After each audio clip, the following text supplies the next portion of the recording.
Sir जी ने कोई शर्त रखी, अगर रहना है तो झोंपड़ी डाल के रहे। और ये इसी बीच में 101 रुपए से हमें सम्मानित किया है, हमारे पास भिजवाए हैं अनुराग यादव ने। भगवान से कामना करेंगे सद्बुद्धि दे, धर्म के क्षेत्र में इनके कर कमल यूं ही आगे बढ़ते रहे। बोल कन्हैया लाल की जय। श्री सुखदेव जी समझाने लगे, हे राजन परीक्षित, आज मैया सुनीति घर से निकल करके झोंपड़ी डाल करके खेतों पे रहने लगी और ससी लगे हैं सेवा में। एक पुत्र के चक्कर में अपनी जिंदगी बर्बाद कर ली मैया सुनीति ने। और ये बात भी बिल्कुल सच है कि आजकल इस संसार में हर प्राणी, समझो भ्राता जी, सब चक्कर में ही है। कोई काऊ के चक्कर में, कोई काऊ के चक्कर में, सब चक्कर ही है। सब कोई, हर प्राणी चक्कर में ही है।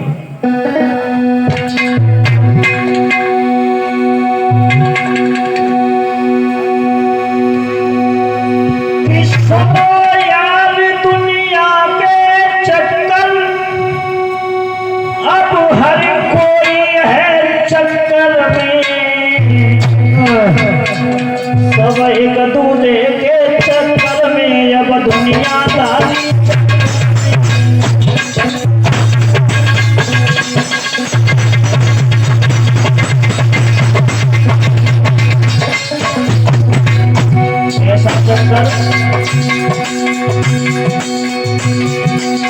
माँ बेटा से प्यार करे तो पाऊ चक्कर में, पत्नी पत्नी सेवा करती लेकिन घूमती चक्कर में।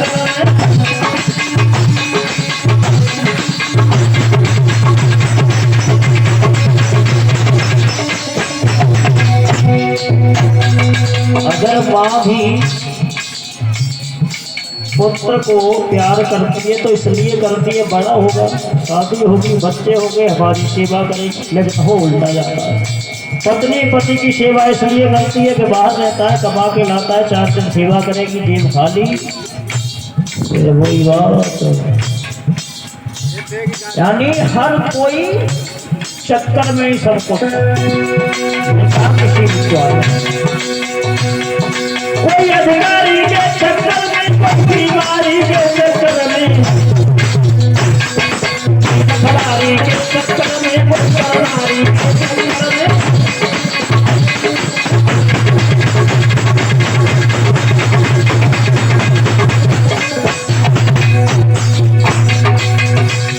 कोई धाम के चक्कर का भी हो और घूमे का चक्कर में।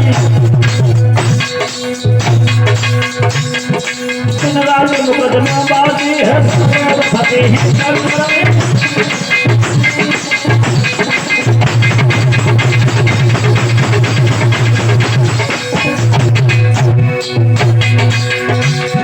कोई अपनी नारी भूल करो पर नारी के है चक्कर में।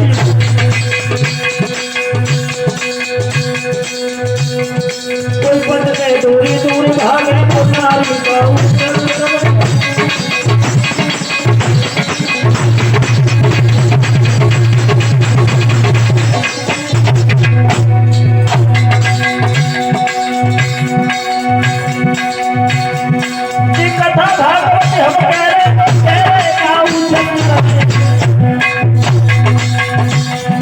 अब अपने अपन चक्कर में बना रहे, अपन चक्कर में।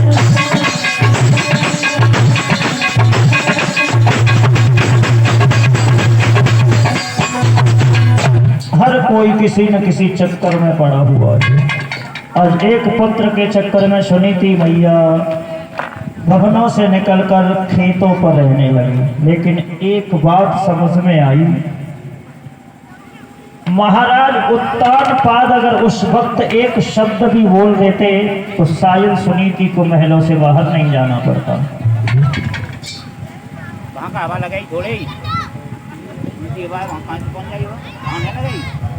स्त्री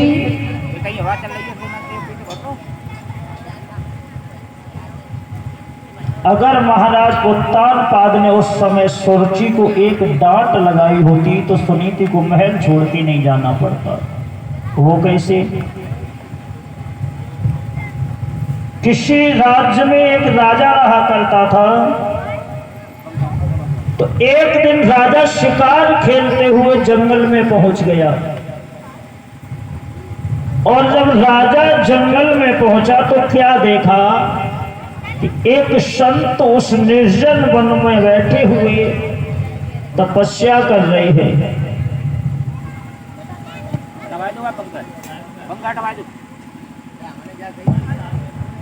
संत को देखा तो सोचने लगा, अगर कोई शेर आ गया और इन पर हमला कर दे तो इन्हें मार देगा।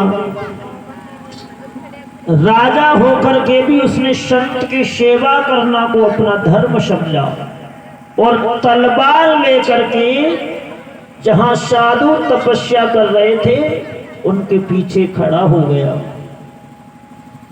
एक दिन नहीं, एक महीना नहीं, एक वर्ष नहीं, 3 वर्ष खड़े हुए हो गए।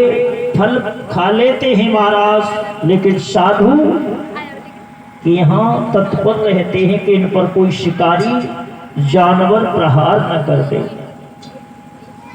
जब संत ने अपने नेत्र खोले, राजा को आगे खड़ा पाया, पूछा तुम कौन हो और यहाँ कब से खड़े हो? तो बताया कि मुझे 3 वर्ष हो गए। बोले तुम राजा होकर के 3 वर्ष से यहाँ क्यों खड़े थे? तो बताया कि मेरे मन में ये विचार आया कि कहीं शिकारी जानवर आप पर प्रहार न कर दे, इसलिए मैं आपकी सेवा में खड़ा हो गया।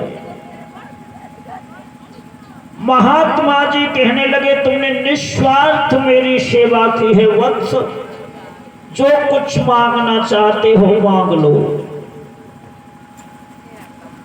राजा कहने लगा, गुरुदेव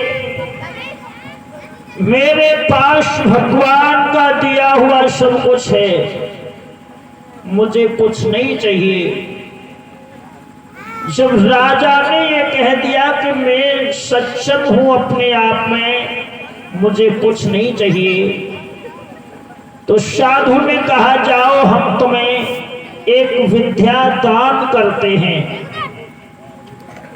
आज से तुम 84 लाख योनियां बताई गई हैं, जितने भी जीव जंतु हैं तुम हर किसी की भाषा समझोगे। अगर कोई पशु पक्षी आपस में बात कर रहे हैं तो आप उसे समझ जाओगे कि वो क्या बात कर रहे हैं। लेकिन राजन एक बात का ध्यान सदैव रखना, ये बात अगर तुमने किसी को बता दी कि मैं जीव जंतुओं की भाषा समझता हूं, तो तुम उसी दिन पत्थर के हो जाओगे। राजा वहां से चला गया, अपने घर पे लौट करके आया। रानी ने देखा बड़े दिन में लौटे ही, आदर सत्कार किया। जल्दी में कोई भोजन तैयार नहीं होता माता बहनों, सिर्फ एक चावल के सिवा। अगर कोई रिश्तेदार मेहमान आ जाए तो सबसे पहले चावल ही बना के दे सकते हो खाने में। तो दासियों ने तुरंत ही चावल बना के दिए, तो थाल में रख करके जैसे ही महाराज चावल खाने लगे। महाराज और महारानी जब चावल खा रहे हैं तो एक चावल जमीन पर गिर पड़ा। 2 चींटियां आ गई, उस चावल को एक चींटी लेकर के चली, दूसरी चींटी उसे रोकने लगी कि ये महाराज का चावल है, तू मत ले जा। दूसरी बोली तो क्या हुआ, भूख तो मुझे भी लगती है, मैं इस चावल को ले जाऊंगी। और महाराज ये उन दोनों का वार्तालाप सुन रहे थे, समझ रहे थे। अचानक महाराज के मुख से निकल गया, एक चींटियों शांत हो जाओ। रानी असमंजस में पड़ गई कि ये महाराज चींटियों से बात कैसे कर रहे हैं। तो रानी कहने लगी, श्रीमन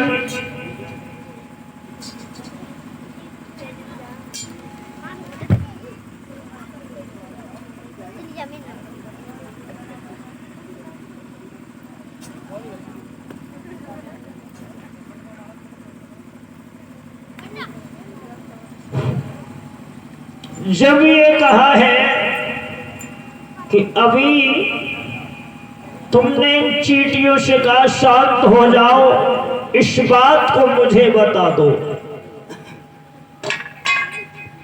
महाराज के दिमाग में झटका लगा कि साधु ने कह दिया है अगर मैं अपनी पत्नी को ये बात बताऊंगा तो मैं पत्थर का हो जाऊंगा। महाराज